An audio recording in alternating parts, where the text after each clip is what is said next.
不動産屋さんの怪談です。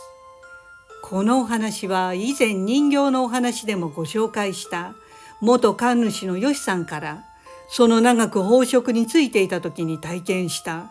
家にまつわるもう一つの体験談です。よしさんによると神社では神社内でのご祈祷だけでなく神主さん自身が出向いて祭祀を執り行う外祭というものがあるそうです。ある日、よしさんの神社に一人の高齢の女性がやってきました。そして自分が購入した中古物件のことで困っていることがあるので相談したいということでした。そこで神社内の部屋に上がってもらい、よしさんが詳しく内容を伺うことになりました。どのようなことでお困りですかと聞くと、その女性は眉間に若干しわを寄せて、実は私が購入したその中古の家なのですが、誰もいないのに物音がしたり、変なことが起きたりすると言って、一緒に住んでいた娘夫婦やその小学生の孫息子2人が怖がって出て行ってしまったんです。今はその家に私一人で住んでいますが、娘家族と一緒にみんなで住むために購入した家なのに、残念でならないんです。と女性はため息をつきました。そしてさらに続けて、こういったことはどこにお願いしたらいいのかわからないのですが、今日はこちらに来た次第でお願いできるのでしょうか、とそういう相談でした。そこでよしさんが、それでは実際にその家でどのようなことが起きるのかもう少し詳しく教えていただけますかと尋ねると、その高齢の女性は少し身をかがめて話し始めました。その購入した家は3階建てで、中央玄関を開けると目の前には廊下が一直線にあり、その先には階段が続いているとのこと。1階廊下の左側にはキッチンと風呂場、右手には和室が2部屋、2階に上るとお孫さん2人の子供部屋、そして3階が娘夫婦の寝室と、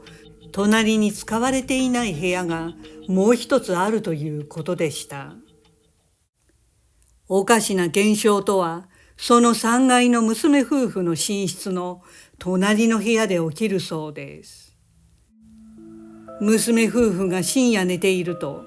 誰もいないはずの隣の部屋からゴトッという物音や誰かの話し声、また人が生活しているような物音がはっきりと聞こえてくるというのです。夫婦が不審に思って部屋を開けてみると、誰もいない空っぽの部屋でシーンと静まり返っている。でもやはり夜になるとおかしな音が聞こえ、毎晩その部屋に誰かがいる気配を感じるということでした。そんな気味の悪いことが続けば、当然娘さん夫婦とお孫さんたちは、ここにはこれ以上住めない、怖いから住みたくないと言って家から出て行ってしまい、娘さん家族は今は賃貸で別の場所に住んでいるそうです。そこまで話すと依頼者のその女性は肩を落とし、とても落ち込んでいるように見えました。よしさんはその家はひょっとしたら事故物件かもしれないと思ったそうで、話の状況から家を払うと書く家払いを執り行わなくてはならないと判断しました。そこで依頼者の女性に説明し、家払いを行うため早速日時を決めて、よしさんがその物件に赴くことになりました。さて当日はよしさんは巫女さんと2人でその依頼者の女性の問題の家に伺ったということです。まずその女性宅に到着し、外観を見た感じでは今時の普通の3階建ての家で、よしさんは特に違和感は感じませんでした。そこでよしさんが玄関チャイムを鳴らすと、すぐに依頼者の女性が玄関ドアを開けたのですが、その瞬間、家の奥からどんよりとしたよどんだ空気が流れ出てきました。ヨシさんはその時直感的にこの家には誰かがいるなと分かったそうです。すると女性にどうぞ中にお入りくださいと促されたので、ヨシさんは今感じたことは隅に置き、とりあえず家に上がりました。ヨシさんたちは1階の和室に案内されたのですが、そこには神棚がありました。そこでヨシさんはその部屋で神事を執り行ったそうです。そして巫女さんと女性をその部屋に残し、ヨシさん一人で早速各部屋のお清めに取り掛かりました。ヨシさんははじめに水場から着手することにして、廊下を隔てた反対側に位置するキッチンとお風呂場、トイレをそれぞれ清めていきました。そして同じく1階にある2つの和室のお清めを行い、次に階段を上がり、お孫さんたちが使っていた子供部屋のお清めをして、さらに3階に上がっていきました。そこまでは特段違和感もなく、ヨシさんは滞りなくお清めを行うことができたそうです。さて3階ではまず娘さん夫婦の寝室だった部屋に入り、お清めを執り行いました。そしてヨシさんは最後に問題のおかしな物音や話し声が聞こえるという誰も使っていない部屋に入ることになりました。その空き部屋のドアを開けると、ヨシさんはなるほどと思ったそうです。部屋の中には家具も何もない空っぽの状態で、床はフローリングだったのですが、埃で真っ白になっていました。かなり長い期間、この部屋には誰も入っていなかったことがうかがえましたが、おそらく怖くて誰も入れなかったのだとヨシさんは感じました。でもさすがに飽食に長く従事しているヨシさんですから、躊躇することなくその部屋の中に足を踏み入れたそうです。そこでヨシさんは部屋を見回しながらゆっくりと歩いて回りました。するとその時ヨシさんは、ああ、自分以外に誰かがいるなと分かったそうです。その誰かはじーっとヨシさんを見ていると感じたそうで、明らかにこの部屋にはもう一人の気配があると確信しました。それでもヨシさんは臆することなく、埃まみれで真っ白な部屋のお清めを始めました。そして祝詞をあげている最中でした。突然ヨシさんのすぐ真横から「何してるん?」と男性の声で誰かが話しかけてきたそうです。それは耳元ではっきりと聞こえたのですが、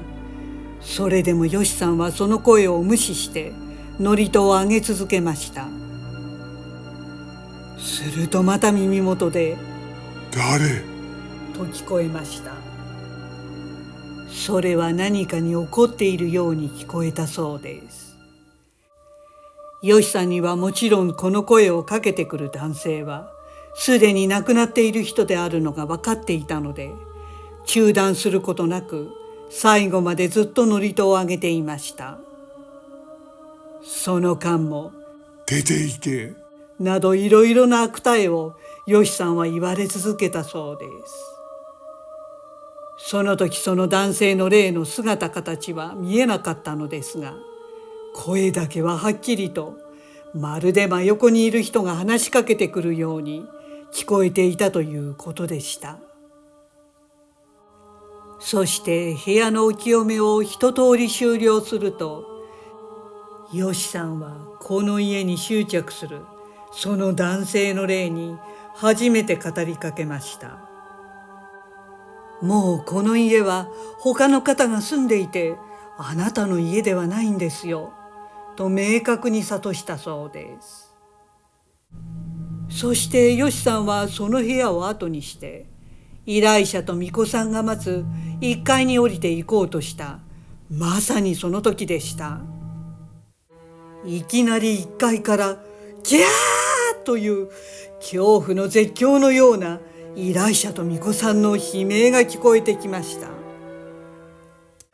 驚いたよしさんは何事かと急いで1階に駆け下りていきました。そして和室に入ると依頼者と巫女さんは顔面蒼白になって呆然としていました。よしさんはすぐに「どうしました?」と聞くと、依頼者の女性が震える声で言いました。今廊下を男の人が走っていきながらそのまま消えていなくなったんです。見知らぬ男性が廊下から走りながらスーッといなくなっていく様をはっきり見たそうで、家主の目の前で消えていったということでした。でもそれを聞いてこの時よしさんはこれでもう大丈夫だろうと分かったそうです。狼狽して震えている依頼者の女性が見ている中、よしさんは最後に淡々と階段、廊下、玄関のお清めを行いました。その後しばらく雑談をして依頼者の女性が落ち着くまで待ち、安心されたのを見計らって伝えました。もしまだ何かおかしなことが起きるようでしたら連絡くださいと念を押して、よしさんたちは依頼者女性の家を後にしました。さて、それから2ヶ月ほど経った頃でした。その依頼者の高齢女性が再び神社を訪ねてきました。その時は娘さん夫婦と2人のお孫さんも一緒で、今日はお礼に伺いました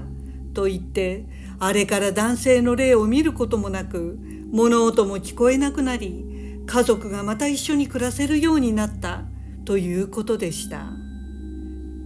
よしさんは本当に良かったと安堵しましたが、ただ家についていた男性の霊は何者だったのかという疑問が残りました。すると依頼者の女性の話では、自分が家を購入する前はもともとその家には男性が一人で暮らしていたそうで、ある日近くの用水路にはまってその男性は亡くなっていたということでした。ですから家の中で亡くなってはいないので事故物件の定義には当てはまりませんが、その男性は家に執着があり、霊となっても住み続けていたのかもしれません。元神主よしさんの YouTube チャンネルは来内心霊調査 TV です。